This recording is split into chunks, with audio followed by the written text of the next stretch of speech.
I've got number 3 here for me, which is like support network, like for stress. So I think that it's important if you're doing your exams just to tell people, don't like keep it secret. Like I'm going to secretly study because, you're going to be, I tell my students that like for their December exam, it gets to November, you're not going out.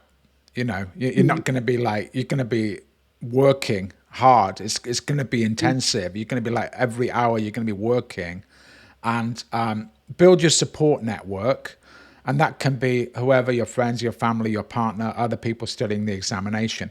And that just like, they can give you keep an eye on you, and also, bring you a cup of coffee if you need it, and just give you that. After you finish studying, I think it's important to wind down a little bit, not just go straight to bed. So having like, okay, we'll go, I'll finish at like 9, but we'll go for a couple of beers or whatever you want to do. Have a glass of wine and watch Strictly Come Dancing or whatever that is for you. Having that support network, I think, is really important for you. And that you've got something to unload on a little bit if things aren't going quite right. So I think support network. Yeah. What do you think about that, Nikki? I think that's, if I think about sort of the things which help build our resilience as well, because again, we are humans, we are resilient things. We've evolved over a long time to get where we are. But sometimes, when we have the studying, the anxiety, stress can chip away at that. So it's thinking about what can I do to try and, unchip that resilience and stick this back together, for want of a better phrase. So yeah, absolutely, having social support. We're social animals, particularly again, if you're studying by yourself, it feels like your entire life is just this studying and working, and having that little release. You were saying earlier about having something to look forward to as well.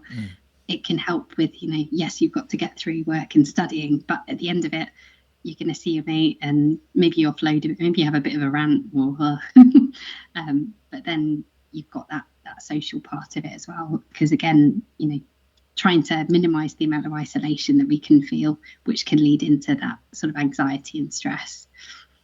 Yeah. No big nights out, but yeah, well, coffee here or yeah, I mean, it just depends on how hardcore you are, really. So, but yeah, exactly. Yeah, I mean, I think sometimes having a few beers is actually a good thing, but don't be at 3 a.m. in the morning having a kebab and just take it a little bit easy.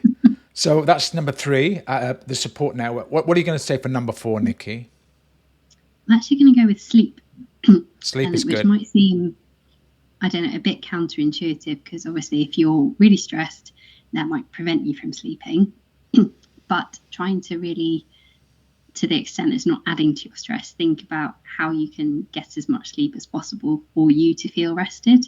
So I think this sort of 7 to 9 hours is always bandied about, but that's the World Health Organization based on adults.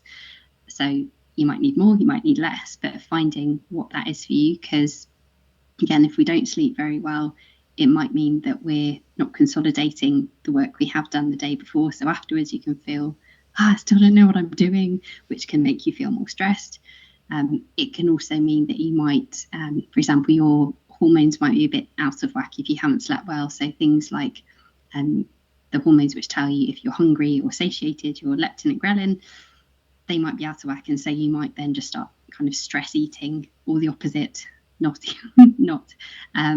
So that sleep can be really important in trying to reset. And if you're unable to sleep, again, I don't want people to then stress about not being able to sleep to combat stress. But if you're resting, your eyes are shut, you're trying techniques to clear your mind as much as possible and not think about, Porter's 5 forces and, applying them to scenarios, but just, actively just trying to rest and recover. And then often that can help you into sleep. I think that wind down part is quite important, right? That I just think it's like, you don't want to go studying the books straight to sleep. It needs to be like, you need to listen to some music. You need to like have that chill out part where you're not studying. So your brain's going to go, okay, we're now going to switch into a different mode, because otherwise it's just like all the things are still in your brain. You need to kind of like consolidate that. Yeah. kind of switch. I had one student who said, I like to read before bed. Should I stop that and put a revision session in? I was like, no, make sure you are having that break. No, I think it's important to do that. I think that's sleep is important, and sleep actually helps you to remember, and it's kind of like, I'm a big fan of sleep, generally. so like, I think it's if try to get enough sleep, and if you can, and like you said, have that there's always visualization techniques where I just think about the number five, just five, and nothing else but the number five, just to kind of clear everything else out. Because otherwise things get in there because you've got other things going on in your life, not just your exams. So that's what I do to like try and clear, is just to think about the number five all the time, and just don't think about anything else. Anyway, I don't know if that works for anybody else, but there's a little tip for you. Yeah.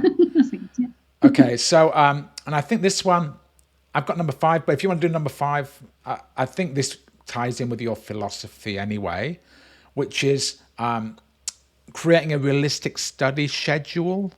So I think you're kind of big on this in terms of your preparation, because I'm reading some of your LinkedIn posts, like planning out when your deadlines are, where you're going to be at a certain stage. So do you want to talk us through that, Nikki?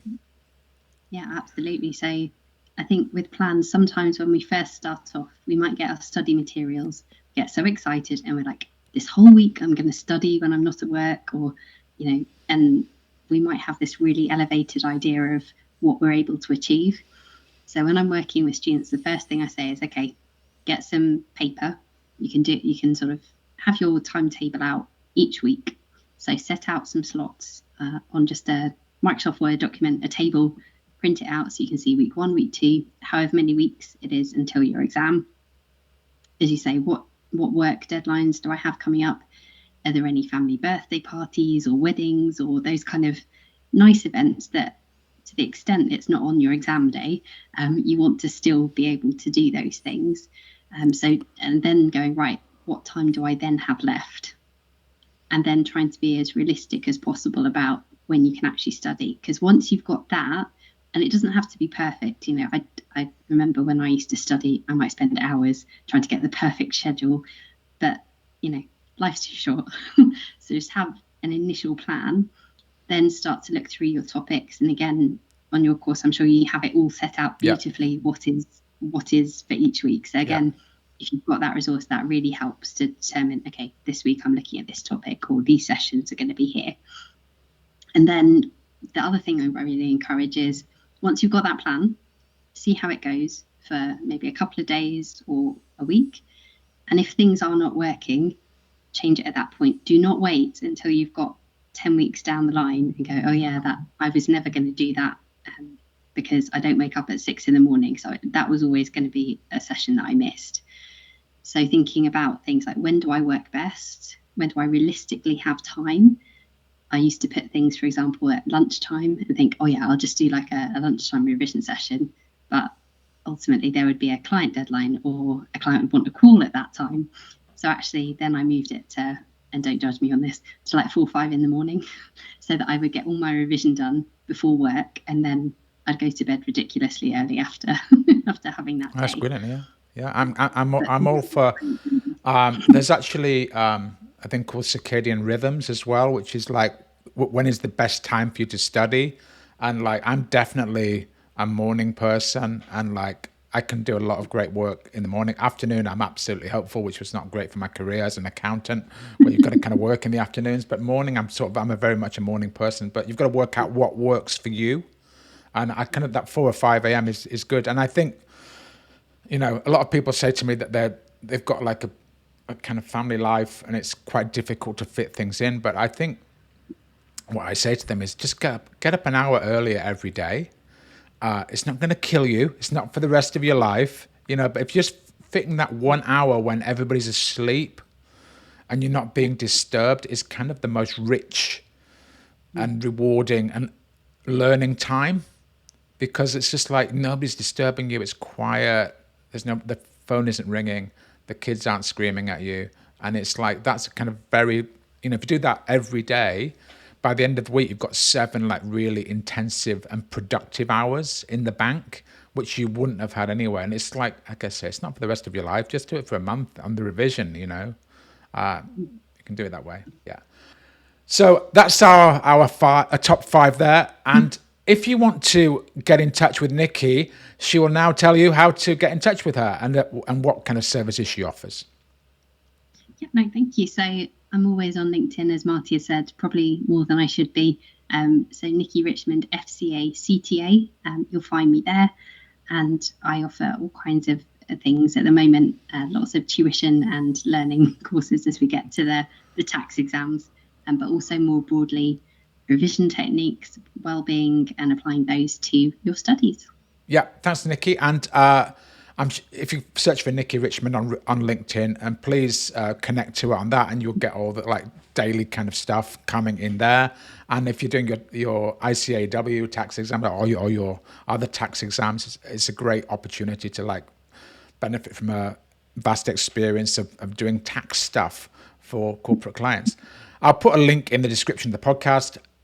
I'll also put a link to my courses, which is martywindle.com /links, or you can just www.sblguru.com. And thanks for listening. And there's more coming with Marty and Nikki. So please like and subscribe. Thanks very much.